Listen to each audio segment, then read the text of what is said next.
Assalamualaikum warahmatullahi wabarakatuh. Alhamdulillahilladzi nazzala al-furqana ala 'abdihi liyakuna lil'alamina nadhira alladzi lahu mulkus samawati wal ard wa lam yattakhidh walada wa lam yakul lahu syarikun fil mulk wa khalaqa kulla syai'in faqaddarahu taqdira. Ashhadu an la ilaha illallah wahdah la syarika lah wa ashhadu anna sayyidana Muhammadan abduhu wa rasuluh. Allahumma salli wa sallim ala rasulillah wa ala alihi wa sahbihi ajma'in.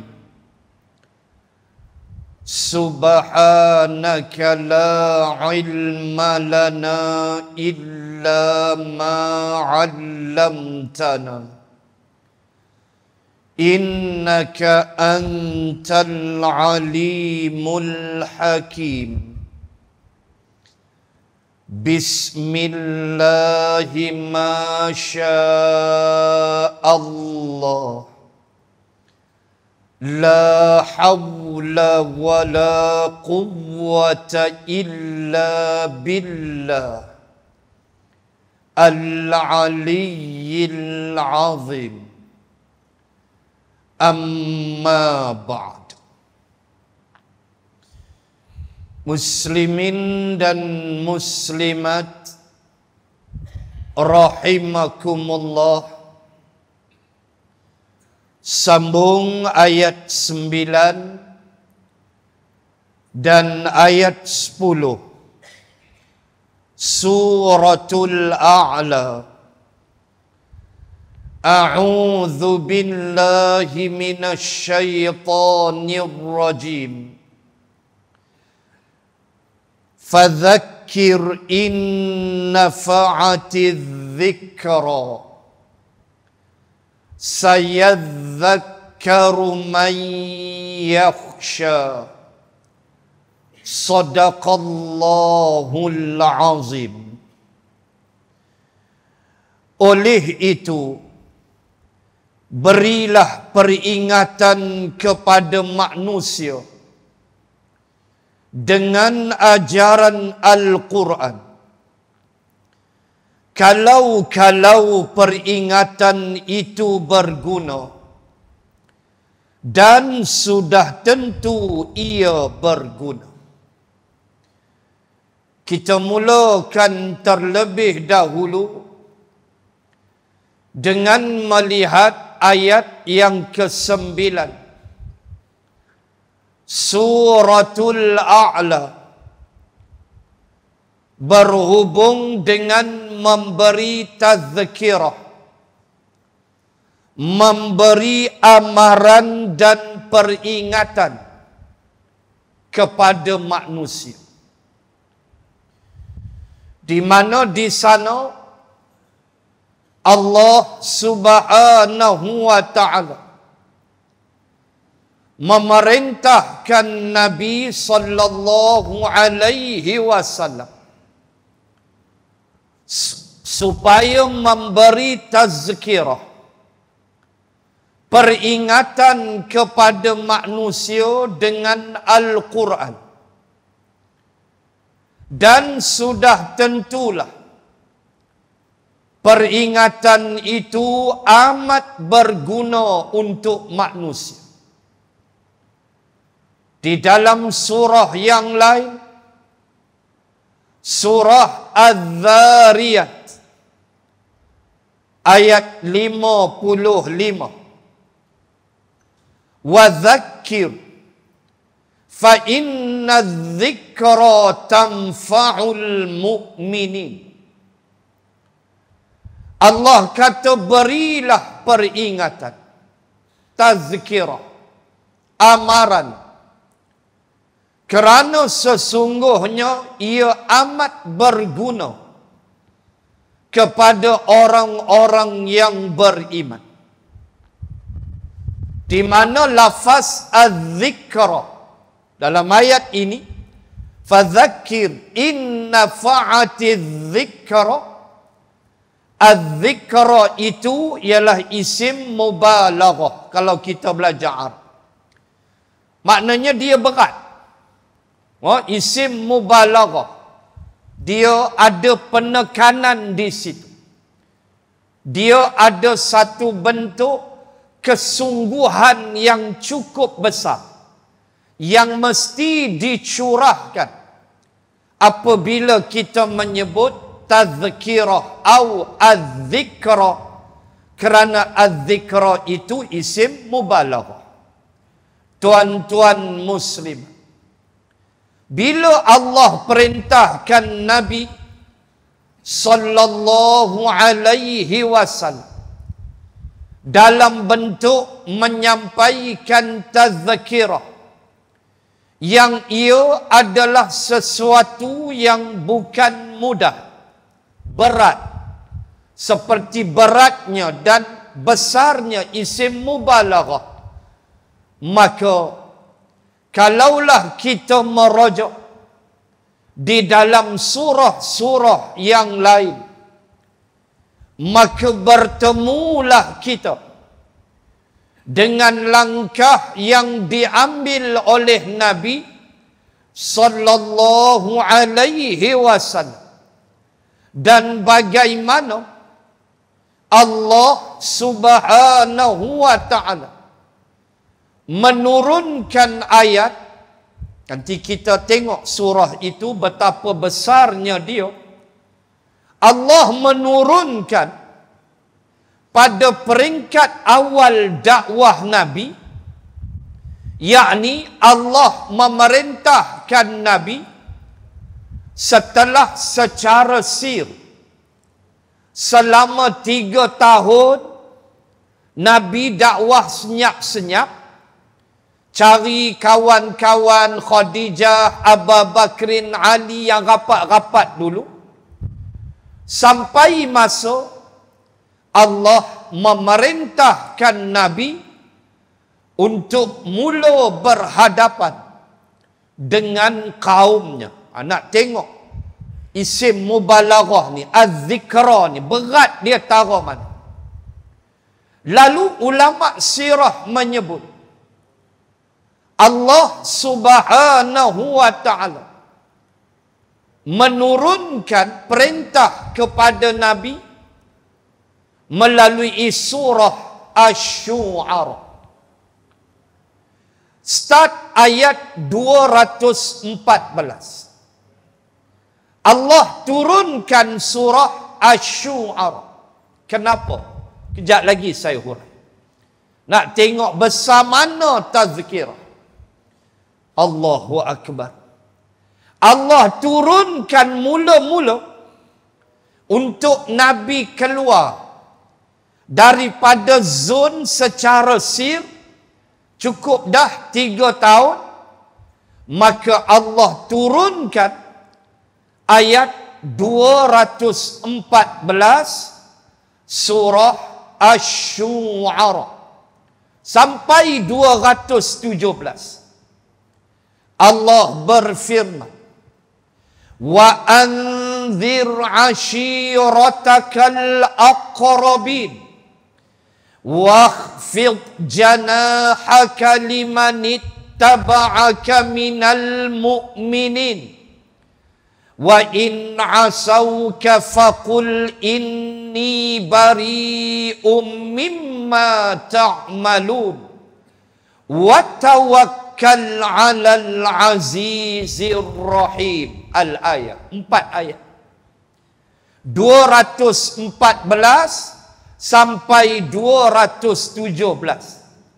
Ulama menyatakan inilah 4 ayat yang mula-mula turun untuk mengeluarkan Nabi daripada zon sir secara sembunyi kepada zon secara terang, dan Allah menurunkan mula-mula pada Nabi ayat 214, wa anzir ashiratakal aqrabin. Wahai Muhammad, wa anzir, berilah amaran, berilah peringatan, ashiratakal aqrabin, kepada kaum keluargamu yang terdekat. Tuan-tuan muslimat, ini belum lagi di Bukit Safa, belum ya ayyuhal muddathir, belum. Ini baru peringkat pertama. Allah Subhanahu wa ta'ala perintahkan Nabi untuk fadzakir, beri ingatan tu. Pertama sekali Allah perintahkan ashiratakal aqrabin. Allah perintahkan Nabi kumpul keluarga dia Bani Hashim, dan tuan-tuan pun tahu antara Bani Hashim ialah Pak Abu Lahab. Tuan-tuan tahu apa jadi? Apabila Rasulullah menerima perintah ini, makcik-makcik Nabi seperti Safiyah binti Abdul Muttalib, Atikah, ni makcik Nabi, mereka tengok Nabi macam Nabi sakit. Nabi satu macam punya, nak kata temenung tu tidak, tapi Nabi boleh bayanglah. Sampai mereka ingat Nabi ni demam, Nabi ni sakit. Lalu Nabi kata, "Mashtakaitu, aku tak sakit, aku tak demam. Cuma Nabi merasakan satu benda besar, nak kumpul keluarga dia." Dan makcik-makcik ni apabila jumpa Nabi, tengok Nabi semacam aja. Sakit ke wahai anak saudara kan? Nabi kata tak. Tapi Allah perintahkan saya untuk mengumpulkan Bani Hashim, untuk mengajak mereka kepada Islam. Lalu Safiyah, Atikah, makcik-makcik yang lain jawab, tak apa, panggil, kami datang. Lalu Safiyah jawab, cuma jangan panggil Abu Lahab tu. Dia pun tahu adik dia punya hantu. Safiyah pun tahu adik dia Abu Lahab tu lagu mana perangai. Dia kata, Pak Abu Lahab tu jangan panggil, hak lain panggil. Kami mai, hang cakaplah apa engkau nak cakap. Tuan-tuan muslimat, Rasulullah memerintahkan Sayyidina Ali untuk menyembelih kambing buat kenduri. Dalam tak panggil tu, Abu Lahab tak masuk WhatsApp group. Dalam dia tak masuk WhatsApp group pun dia main. Abu Lahab sudah datang, tuan-tuan. Dia dengar kenduri, dia awal lagi celapak mai. Kambing, tuan-tuan, kambing Makkah. Ceramah tak dengar, tak apa. Showroom mau rembat dulu. Dia main. Dia datang. Maka Nabi sallallahu alaihi wasallam ada dua riwayat. Riwayat pertama, program pertama tu program makan aja. Ni riwayat pertama.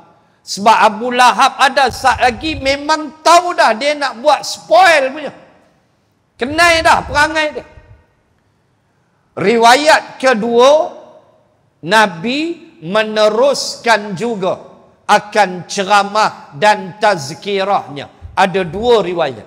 Riwayat pertama cancel. Makan aja. Abu Lahab pun remat balik. Maka pertemuan buat kali kedua. Kali kedua tu pun Abu Lahab mai juga. Maka Nabi tak tunggu dah. Nabi taruh. Itu riwayat pertama. Riwayat yang kedua adalah Nabi meneruskan juga akan tazkirah dan nasihatnya. Sebab Allah suruh. Inna fa'ati dzikra. Nasihat peringatan itu sudah tentu memberi manfaat.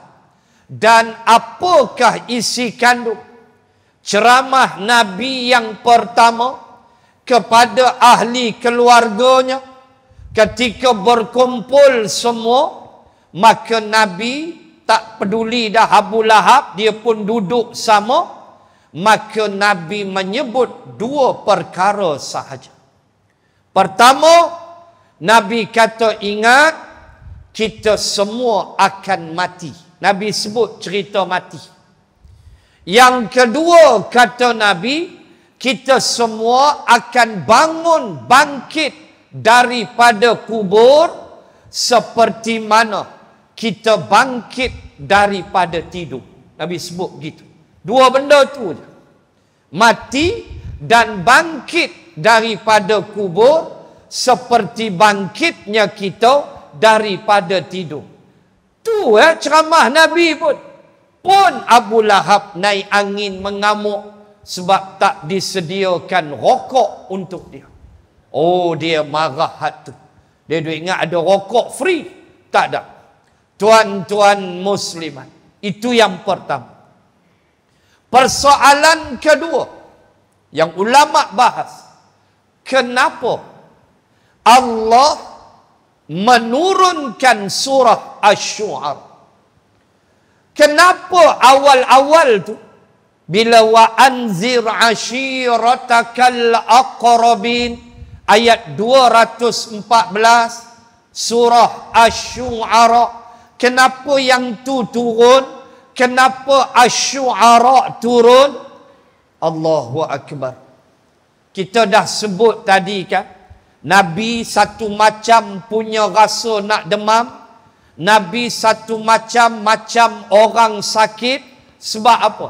Sebab Nabi tahu ke depan benda yang Nabi nak hadapi. Maka Allah menurunkan surah Asy-Syu'ara. Cuba tuan-tuan perhati. Dalam surah Asy-Syu'ara ada cerita pertama kisah Nabi Musa. Ni saya ikut urutan. Nabi Musa. Sekejap lagi saya baca ayat. Kisah Nabi Musa. Habis Nabi Musa, Nabi Ibrahim. Habis Nabi Ibrahim, Nabi Nuh. Habis selesai kisah Nabi Nuh, Nabi Hud. Selesai Nabi Hud, Nabi Saleh. Habis Nabi Saleh, Nabi Lut. Dan last sekali, hujung nak habis surah, Nabi Syuaib. 7 orang Rasul. Dalam satu surah, namanya Asy-Syu'ara, Allah cerita 7 orang Rasul. Dalam 7 orang Rasul ni, Musa, Ibrahim, Nuh, Hud, Saleh, Lut, Syuaib, alaihimus salatu wassalam.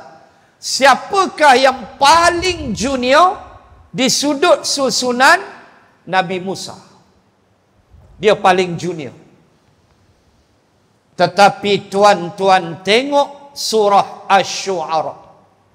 Hak mula-mula Allah cerita bermula ayat 10 surah Asy-Syu'ara. Allah start, wa idh nada rabbuka Musa ani'til qaumadh zalimin qauma fir'aun ala yattaqun. Walaupun Nabi Musa dalam surah Asy-Syu'ara, susunan dia paling junior dalam 7 rasul yang ada tu, tapi mula-mula cerita dia Allah beritahu pada Nabi. Kenapa? Dan cerita dia lah yang paling panjang. Cerita Nabi Musa lah yang paling panjang. Cerita Fir'aun lah yang paling panjang. Tuan-tuan, Allah Ta'ala sebut benda ini, pertama, nak beritahu Rasulullah, tunggu ke depan wahai Muhammad, kamu akan menghadapi ujian yang besar seperti mana Nabi Musa. Kisah Nabi Ibrahim tak berapa panjang. Kisah Nuh, Hud, Saleh, Lut, Syuaib, lagilah sikit aja ayat dia. Paling banyak ialah Nabi Musa dan Fir'aun. Sebab Allah nak ajar Nabi betapa degilnya kaum kamu yang bakal kamu hadapi. Abu Jahal yang tengok Nabi, kepimpinan Quraisy yang beri Nabi gelaran Al-Amin, Abu Lahab pakciknya sendiri. Nah, wahai Muhammad, aku turunkan padamu kisah Musa dan Bani Israel, bangsa yang paling degil, bangsa yang dilaknat Allah Subhanahu wa ta'ala. Tengah kita hadapi, yang mujahidin Al-Qassam menghadapi mereka sekarang. Tuan-tuan muslimat, satu bangsa yang tuan-tuan baca start ayat 10 surah Asy-Syu'ara sampai ayat 60 lebih, hampir 50 ayat cerita tentang Nabi Musa dan Bani Israel dan Fir'aun. Allah nak beritahu Nabi, siap wahai kekasihku, kamu akan menghadapi kaummu yang degil, kaummu yang jahat, yang mengenali kamu sejak daripada kecil. Standby jiwa dan ragamu, seolah-olah begitu.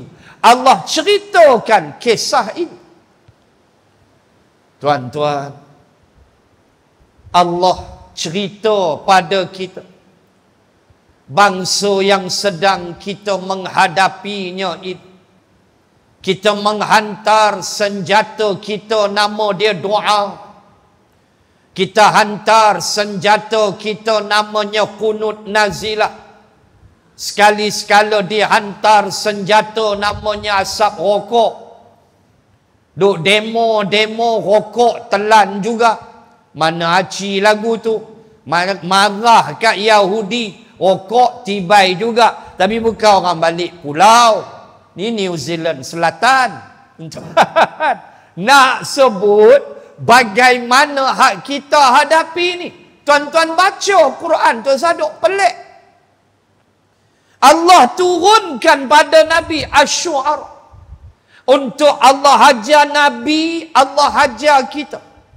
Ya Allah, ya Tuhan. Tuan-tuan, tolong beritahu.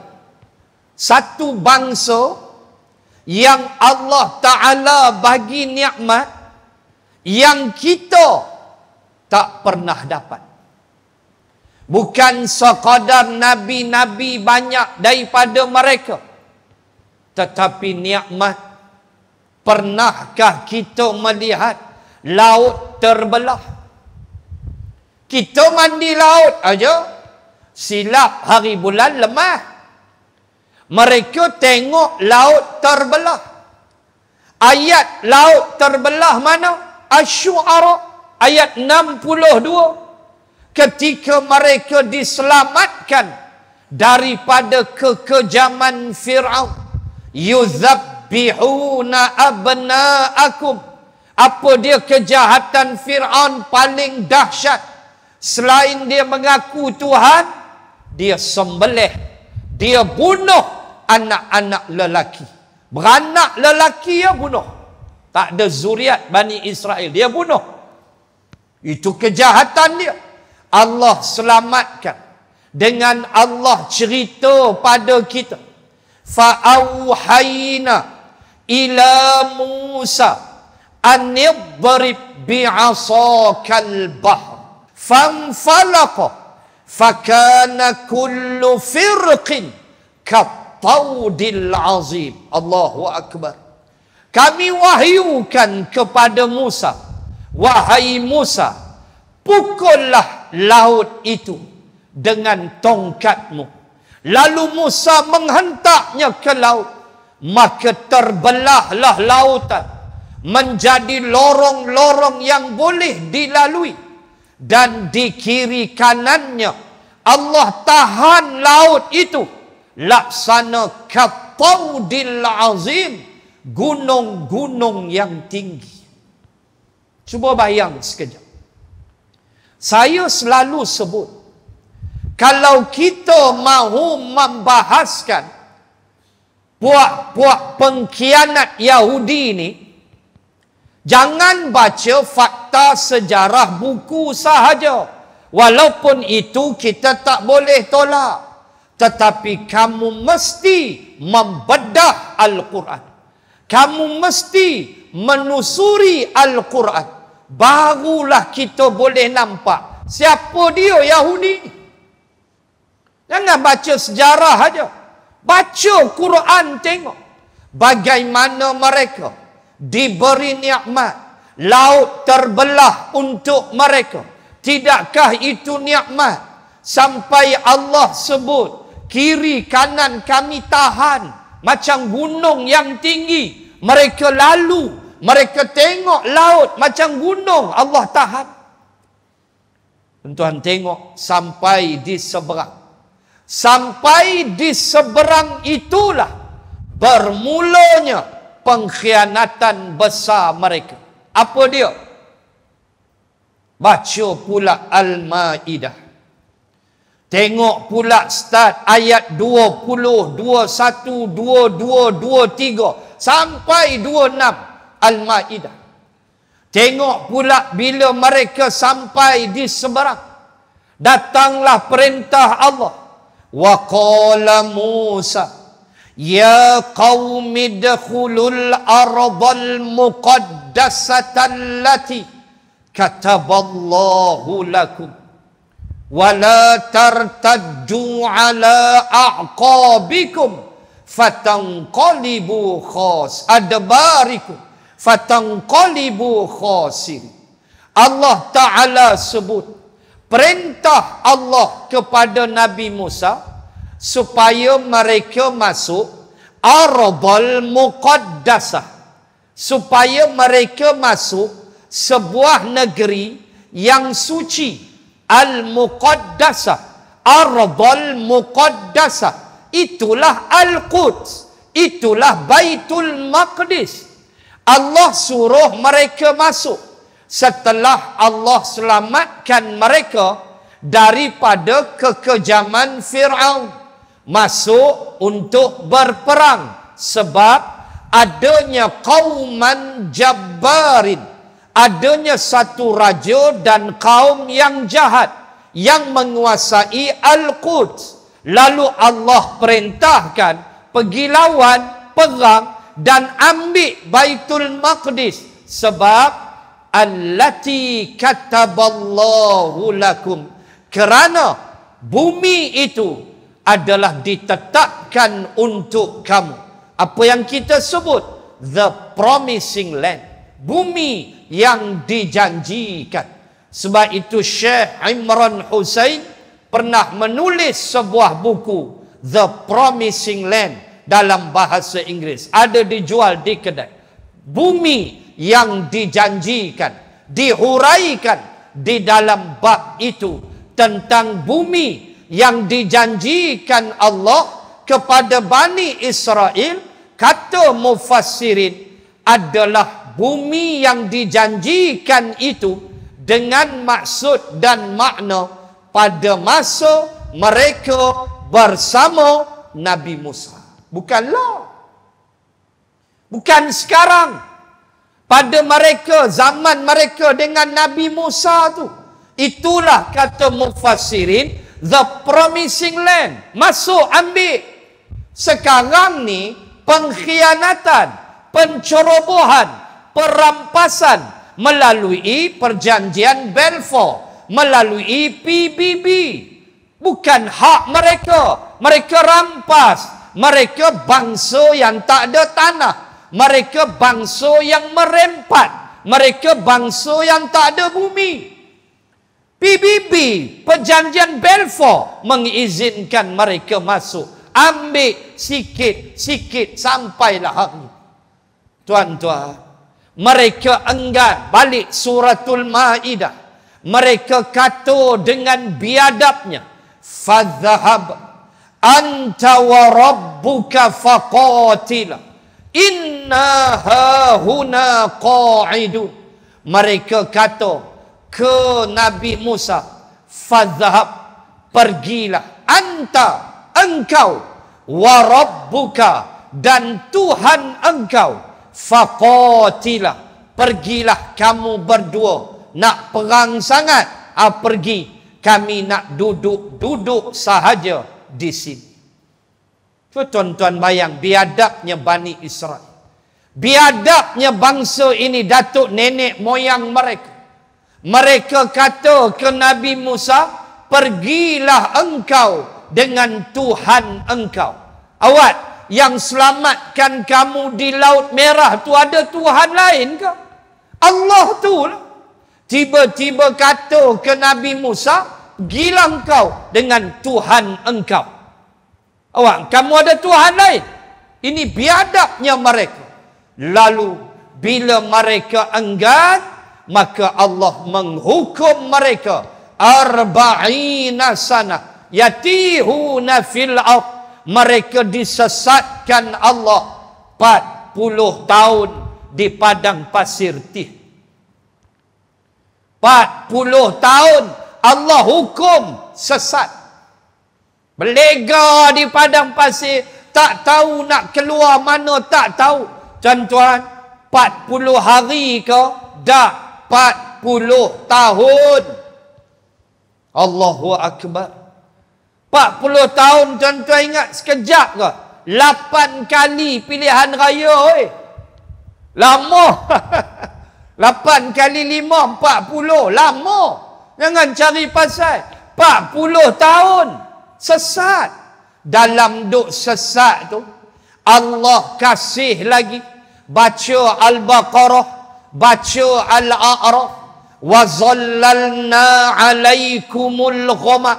Dalam duk sesat, tak jumpa jalan tu, Allah sayang, hantar pada mereka awan untuk melindungi mereka daripada panas. Padang pasir, panas.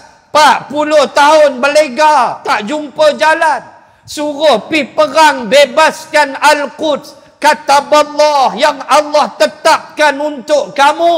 Kamu tak nak. Kamu loya buruk. Kamu kata ke Nabi Musa, pilah hang dengan Tuhan, kami tak mau. Allah hantar awan lindung mereka. Tak cukup awan.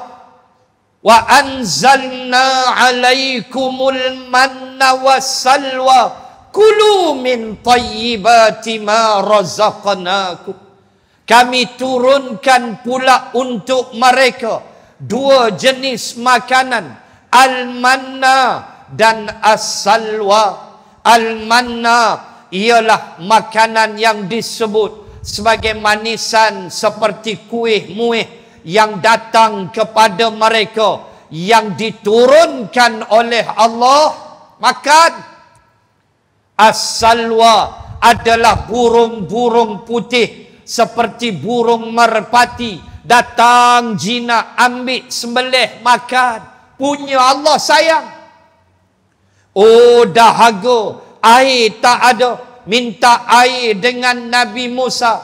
Wa idhistasqa Musa liqaumihi faqul nadrib bi'asakal hajar famfajarat min husnata asyrata aina 60 Al-Baqarah.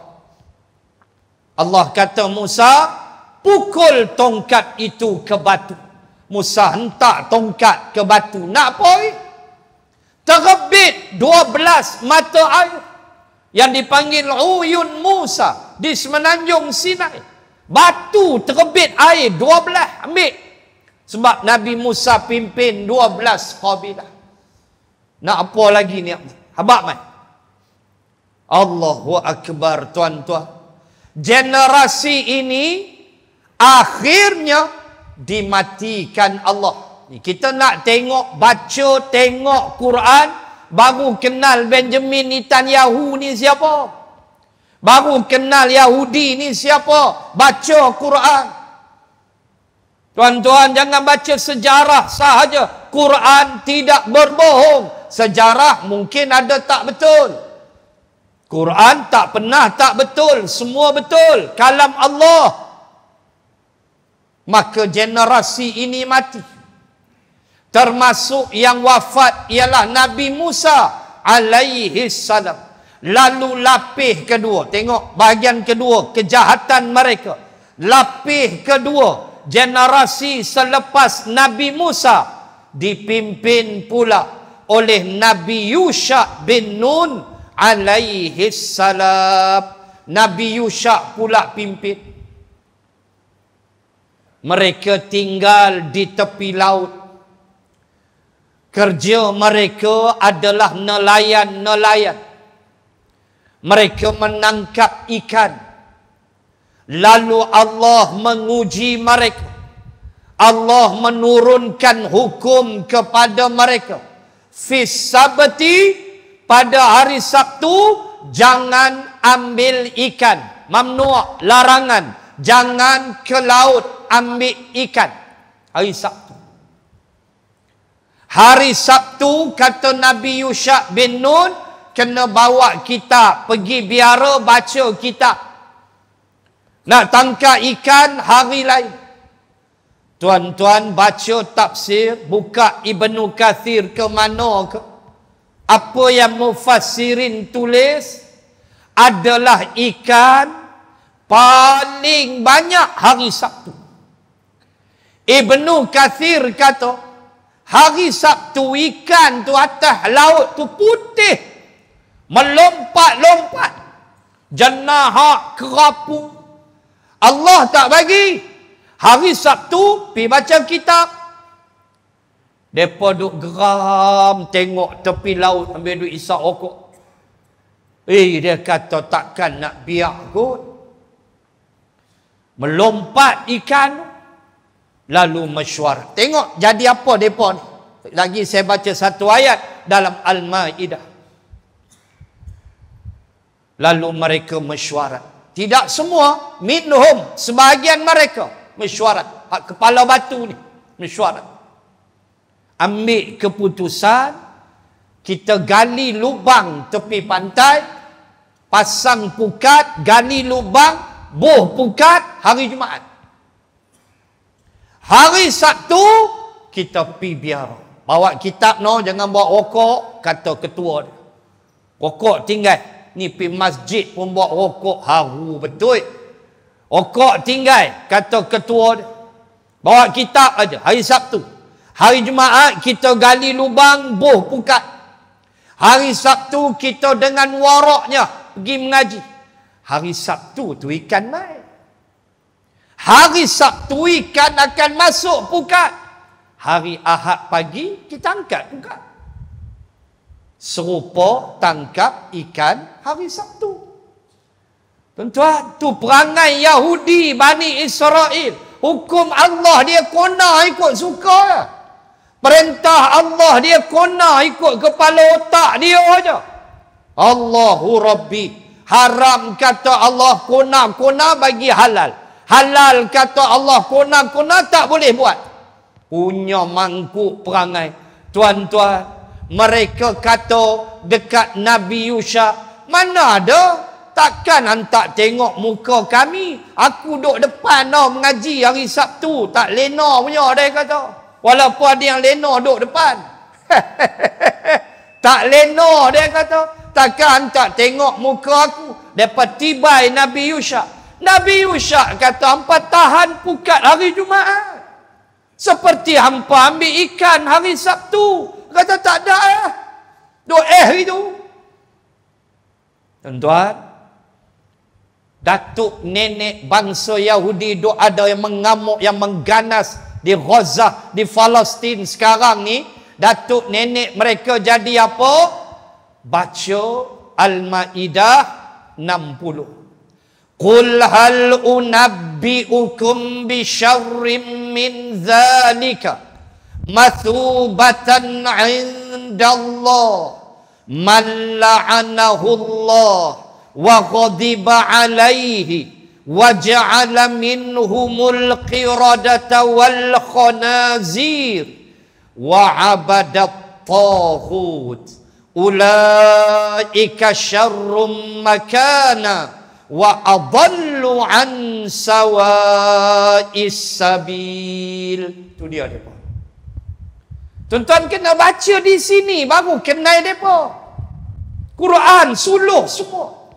Lalu Allah berfirman, katakan wahai Muhammad, mahukah aku khabarkan kepadamu sejahat-jahat, seburuk-buruk daripada perkara sebelum itu, iaitulah man la'anahullah, sesiapa yang dilaknat oleh Allah, wa ghadiba alaihi, dan jatuh murka aku atas mereka. Tuan-tuan buka tafsir, Allah kata man la'anahullah, siapa yang aku laknat dan jatuh murka aku atas dia. Semua mufassirin sebut Yahudi, terutama yang tangkap ikan hari Sabtu tu. Baik, Allah kata apa? Pertama, Allah laknat mereka. Ni bangsa kena laknat ni. Kemudian yang kedua, Allah jatuhkan murka Allah ke atas mereka. Wa ghadiba alaih, ghadab. Sebab itulah kita minta ghairil maghdub. Al-maghdub ialah Yahudi. Jangan jadi macam Yahudi, putak belit hukum Allah subhanahu wa ta'ala. Lalu Allah kata, sambung ayat 60, wa ja'ala minhumul qiradata wal khanazir, dan kami telah menjadikan minhum, tak semua, min sebahagian, makna bukan semua yang pi tangkap ikan, sebahagian saja. Yang tangkap ikan itu kami jadikan mereka pertama al-qiradah, kera. Kami jadikan mereka kera. Yang kedua wal khanazir, kami jadikan mereka babi-babi, jamak babi. Kera-kera dan babi-babi. Tafsir aja. Mufassirin bahas. Pertama, adakah kera dan babi itu pada perangai atau pada fizikal? Maka jumhurul mufassirin menyebut fizikal. Jadi kera, jadi babi sungguh. Tuan-tuan, itu yang pertama. Yang kedua, mufassirin bahas lagi, lama mana jadi kera dengan babi itu? Lama mana? Jawab dia, 3 hari sahaja. Jadi kera 3 hari, jadi babi 3 hari, lepas tu Allah matikan mereka. Ini dalam tafsir. Maka tertolak teori evolusi Charles Darwin yang mengatakan manusia daripada kera, tertolak. Sebab 3 hari. Bahas pula nombor 3. Siapa jadi kera? siapa jadi babi? Bahas pula. Maka mufassirin kata, hak jadi kera anak-anak muda. Hak jadi babi orang-orang tua. Tak sedap ke diri punya orang tua, jadi babi terus. Jadi babi terus, orang tua tak sedap ke diri. Ini perbahasan dalam kitab-kitab tafsir. Tuan-tuan, inilah datuk nenek moyang mereka. Hak bangsa yang kita hadapi ini, datuk nenek moyang mereka pernah ditukar menjadi babi dan kera. Kenapa? Kerana langgar perintah Allah. Hak sebelum tak nak berjihad, loya buruk dengan Nabi Musa, dengan Nabi Yusha bin Nun, langgar larangan hari Sabtu, Allah tukar jadi kera dan babi. Inilah anak cucu cicit mereka. Bangsa yang hina, bangsa yang tidak punya tanah air, tuan-tuan, bangsa yang tak punya tanah. Hatta di Madinah pun Rasulullah halau mereka. Cuba tuan-tuan fikir. Cubalah tuan-tuan muslimat fikir. Akhlak Nabi ni tak sah lawan. Nabi punya akhlak, punya baik dengan orang ni tak sah lawan. Tiba-tiba Nabi menghalau 3 kelompok Yahudi berambus keluar meninggalkan Madinah. Apa nak abang? Itulah Yahudi.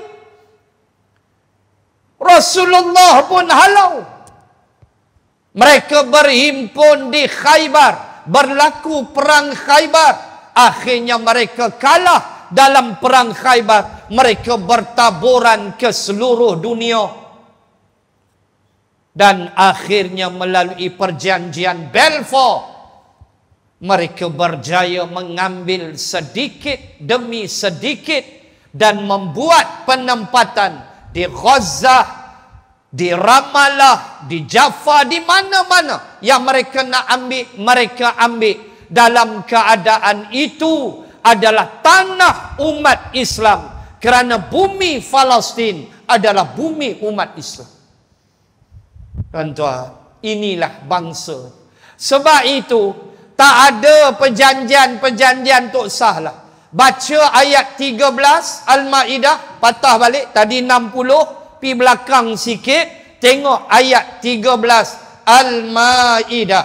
Fabima naqdihim mitsaqahum la'annahum waja'alnahum qulubahum qasiyah yuharrifunal kalima amma wadi'ihi wa nasu hazzam mimma dzukkiru bih. Al-ayat. Kita tengok pangkal ayat 13 Al-Ma'idah. Maka disebabkan mereka mencabuli perjanjian mereka. Ayat tu cerita mereka dengan Nabi Musa turun di Madinah. Al-Ma'idah, Allah nak beritahu Nabi tu dia Yahudi Madinah yang mencabul perjanjian dengan Rasulullah. Maka datuk nenek moyang mereka lebih dulu buat. Lalu Allah sebut dalam ayat 13 Al-Ma'idah, pertama, la'annahum, kami laknat mereka. Laknat. Tuan-tuan, bangsa kena laknat ialah Yahudi. Apa nilai hidup dah kena laknat, di dunia lagi kena laknat dah. Waja'alnahum qulubahum qasiyah, lalu kami jadikan hati-hati mereka keras seperti batu. Duduk ada hati keras membatu, dia tak peduli budak ke orang tua ke dia bunuh semacamnya. Hati tak ada dah, keras. Allah sebut akibat mereka cabul perjanjian mereka dengan nabi-nabi, akibat mereka cabul hukum Allah, Allah buat mereka hati keras.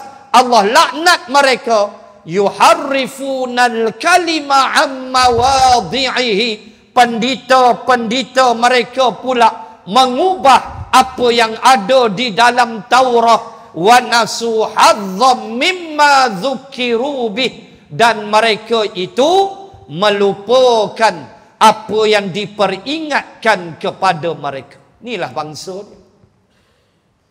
Sebab itu tuan-tuan muslimah, perjanjian apa kita nak sebut?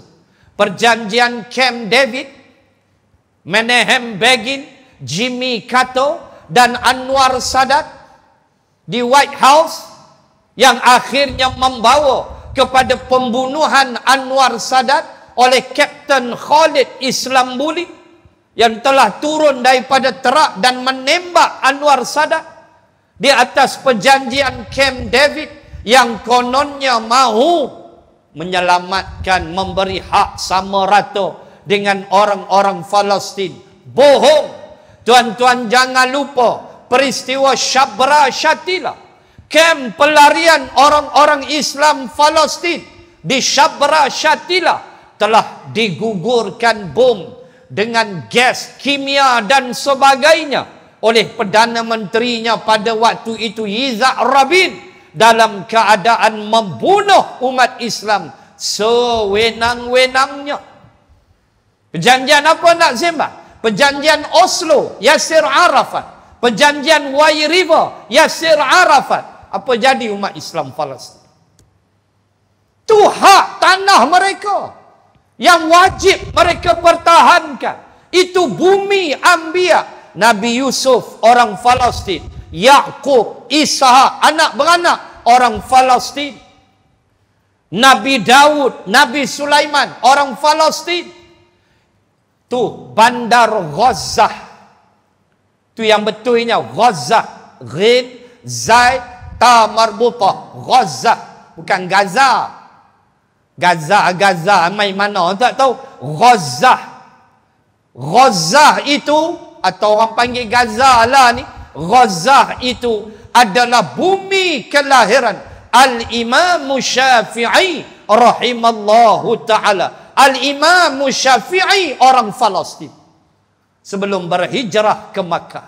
Dia orang Gaza, lahir di situ, mak dia orang Palestin. Tuan-tuan, mereka tak peduli.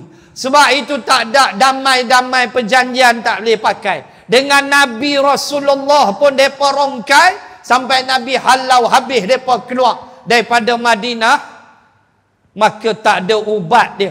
La taqumus sa'ah hatta yuqatilal muslimunal yahud. Kiamat tidak akan berlaku sehinggalah orang Islam berperang dengan orang Yahudi. Itu je ubat dia. Sebab ini semua adalah aturan Allah Subhanahu wa ta'ala. Allah yang mengatur ini. Allah yang himpun mereka di bumi Palestin. Mereka datang ke situ, situlah nanti kubur mereka. Percayalah tuan-tuan, situlah kubur orang-orang Yahudi bila mereka berhimpun semuanya di bumi Palestin. Situlah kubur mereka. Maka ini adalah aturan Allah Subhanahu wa ta'ala. Sampai Nabi kata perang, dan nanti pokok batu pun bercakap, illar gharqad, kata Nabi. Tuan-tuan pun banyak kali dengar hadis ni. Kecuali pohon gharqad, pohon ini tidak bercakap. Bagaimana mereka tanam punya banyak pohon gharqad, dan plan mereka bila perang nanti besar, nanti tercetus, mereka akan menyorok di balik pokok ini. Pokok ini tidak bercakap, kata Nabi. Dan plan mereka ialah 9 pokok gharqad, seorang Yahudi menyorok. 9 punya penakut. 9 pokok seorang. 9 pokok seorang. Itu rancangan mereka. 9 pokok seorang. Duk belakang duit sokok, duit intai. Punya penakut. Sebab mereka memang bangsa yang penakut. Min warai judud. Mereka adalah bangsa yang penakut. Percaya tuan-tuan. Perang Khaybar, mereka baru dengar Nabi datang aja, mereka lari dah. Perang Khaybar. Belum nak hadap dengan Nabi lagi. Dengar kata Abul Qasim dah sampai, lintang pukang mereka lari. Tu perang Khaybar. Oh, penakut pahit puak-puak ni. tuan-tuan. Sebab itulah maklumat TikTok yang kita tengok, alhamdulillah takat ni, walaupun syuhada itu dah ditentukan Allah, tetapi serangan-serangan darat yang kita lihat, alhamdulillah, mudah-mudahan Allah terus mengurniakan pertolongan kepada mereka, kerana mereka mempertahankan Islam, mempertahankan bumi mereka, tanah air mereka, kerana Yahudi tidak empunya tanah, Yahudi tidak empunya negara. Mereka merempat dan datang ke sana dan merampasnya. Apakah salah orang Palestin menuntut hak mereka, tetapi mereka dibunuh? Tuan-tuan, baik itulah kita sentiasa doa untuk mereka. Brigade Al-Qassam insya-Allah, bukan main-main puak-puak. Quran semua dalam kepala. Nak masuk Brigade Al-Qassam, Quran kena ada dalam. Hadis 40 hafal. Solat berjemaah 5 waktu di masjid. Baca internet syarat nak masuk Brigade Al-Qassam. Kotlah ada orang balik Pulau Teringin. Syarat last sekali, tak boleh isap rokok. Iya. Tak ada saya bohong, baca internet. Syarat yang terakhir, tidak merokok. Tu, siapa merokok, isi borang lain, tak boleh masuk. Tarehat nombor 1 pun kita fail dah. Quran duk kepala. Lam yakunil pun kelam. Kita lam yakunil pun kelam, tak jumpa. Baca panjang sikit, la uqsimu bihadzal balad. Kemah. Dia main ujung dia kelam. Falaqtahamal aqabah wa ma adraka mal aqabah fakku raqabah au it'amun fi yaumin dhi masghabah. Lepas tu dia pening. Yatiman makrobah ke matrobah? Dia pening. Makrobah ke yatim ni, makrobah ke matrobah? Saat lagi au miskinan, hantam pilah maklubah terus. Nasi Arab terus keluar. Itu. Tuan, hak tulah kita. Memang tak mampu cakap tu terang. Solat 5 waktu di masjid. Subuh mai, Zuhur celah TV. Di rumah lepas makan, mata mengantuk, malas di masjid, semayang celah TV. Itulah kita. Tuan-tuan, muslimin dan muslimat, doakan untuk mereka. Dan itulah yang kita buat. Maka saya sentuh bab ni sebab Nabi ayat 9 ni, fadzakir inna fa'atiz zikra, berilah amaran, berilah peringatan wahai Muhammad, kerana peringatan itu memang membawa manfaat. Saya mengaitkan tadi dengan peringkat awal dakwah Nabi kepada kaum keluarga yang terdekat.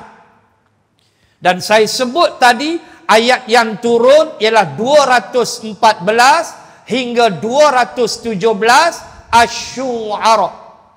Wa anzir ashiratakal aqrabin. Berilah amaran kepada kaum keluargamu yang terdekat.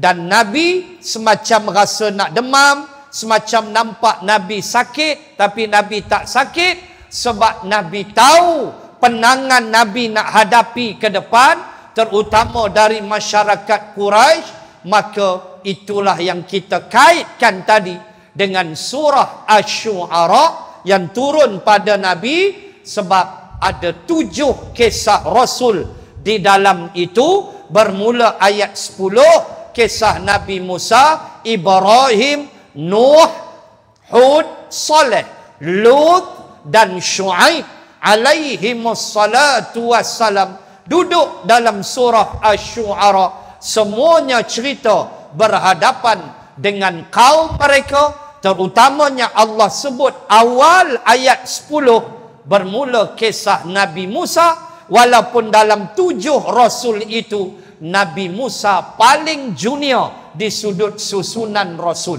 Tetapi Allah letak cerita dia dulu, dan cerita dialah paling panjang. Bermula ayat 10 sampai ayat 60 lebih surah Asy-Syu'ara. Untuk Allah ajar Nabi inilah yang Nabi Musa hadapi, dan saya kaitkan tadi dengan situasi semasa Bani Israel, Yahudi, supaya kita kenal mereka, penyelewengan mereka. Saya bawa tadi beberapa ayat dalam suratul Maidah, ada juga ayat dalam suratul A'raf, ada kisah mereka, dan mereka adalah bangsa yang hina. La'annahum, kami laknat mereka. Cuba tuan-tuan bayang, laknat ialah suatu yang amat digeruni oleh orang beriman. Laknat Allah, bahaya. Bila Allah laknat, habis, tak ada nilai dah hidup. Itulah mereka jahat, bunuh, tembak, rampas, macam-macam. Orang semayang mereka terajang, tembak sesuka hati mereka. Inilah bangsanya. Dan yakinlah tuan-tuan, sampai masa mereka akan berkubur. Itu janji Rasulullah dan janji Allah dan Rasulnya, bahawa sampai masa mereka akan dikuburkan di sana sebagai tanda kiamat yang terlalu hampir. Maka apa yang berlaku adalah aturan ketentuan Allah Subhanahu wa ta'ala. Baik, ayat 10. Sayadzakkaru man yakhsha. Bulan depan insya-Allah. Tak ada nak bahas, kita bahas ayat 10 tentang orang yang menerima tazkirah. Apakah sifat-sifatnya? Insya-Allah kita lihat pada bulan yang akan datang. Kesimpulan pada malam ini, berilah tazkirah. Karena tazkirah dia lebih berat. Perkataan dia pun isim mubalaghah. Dia berat. Az-zikra itu bila ada alif lam, az-zikra dia jadi isim mubalaghah. Dia berat. Dia lebih berat daripada nasihat. Baik itu kita kadang program apa ni? Program tazkirah. Kan? Kita tak sebut program nasihat, lain. Kan? Tazkirah ni dia berat. Sebab lafaz dia sendiri mubalaghah, isim mubalaghah. Orang ngaji Arab faham tak? Makna beratnya isim itu dan beratnya perkataan itu. Itu yang Nabi hadapi. Maka Nabi rasa macam nak sakit, macam nak demam dan sebagainya. Makanya kita juga mesti memberi peringatan. Maka kata mufassirin, apabila Allah kata peringatan itu ada manfaat, maka antara manfaatnya ialah pada orang yang memberi. Walaupun mungkin orang mendengar dia mungkin tak mau berubah, tetapi orang yang menyampaikan tazkirah, dia dapat tak manfaat? Dapat, atas kalam yang baik, atas peringatan yang baik. Dia dapat. Itu manfaat. Sebab itu Nabi kata, balighu anni walau ayah. Walau sepatah, cakaplah, ajaklah, berilah peringatan kepada manusia, terutama masyarakat kita, generasi muda kita yang hidup dalam kalangan kita, yang kadang-kadang mereka terlajak dan sebagainya. Kewajipan kita memberi peringatan hatta kepada pemimpin negara sekalipun. Tazkirah itu mesti sampai, peringatan itu mesti sampai. Dan bagi saudara kita umat Islam yang berentak dengan Yahudi sekarang ini, itulah peringatan untuk mereka. Bukan lagi dalam bentuk ucapan, tapi dalam bentuk bom serangan. Itulah tazkirah untuk puak-puak Yahudi yang dilaknat oleh Allah Subhanahu wa ta'ala. InsyaAllah kita jumpa bulan hadapan dan kita bahas ayat yang ke-10. Subhanakallahumma wa bihamdik nashhadu an la ilaha illa ant wa nastaghfiruka wa natubu ilaik. Bismillahirrahmanirrahim. Alhamdulillahi rabbil alamin. Assalatu wassalam ala rasulillah wa ala alihi wa sahbihi ajma'in. Allahumma zidna ilman warzuqna fahman. اللهم انصر الإسلام والمسلمين في فلسطين وفي غزة وفي كل مكان. ربنا آتنا في الدنيا حسنة وفي الآخرة حسنة وقنا عذاب النار. وصلى الله على رسول الله وعلى آله وصحبه وبارك وسلم والحمد لله رب العالمين.